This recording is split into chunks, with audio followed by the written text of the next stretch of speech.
আমরা কিন্তু এবার দুটো ভোট দেব। একটা ভোট হচ্ছে আমি কোন প্রার্থীকে আমার সংসদ সদস্য হিসেবে দেখতে চাই, সেখানে আপনারা আপনাদের বিবেক বুদ্ধি কাজে লাগিয়ে এমন ভাবেই ভোট দেবেন যাতে আর পস্তাতে না হয়।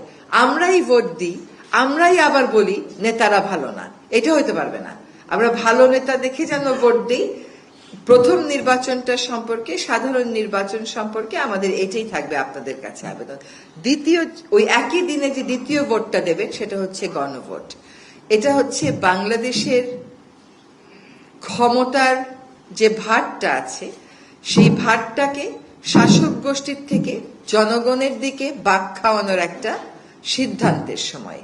এই গণভোটে অবশ্যই সকলে অংশ নেবেন এবং যদি সত্যি সংস্কার চান তাহলে উত্তরটা আমাদেরকে হ্যাঁ বলতে হবে।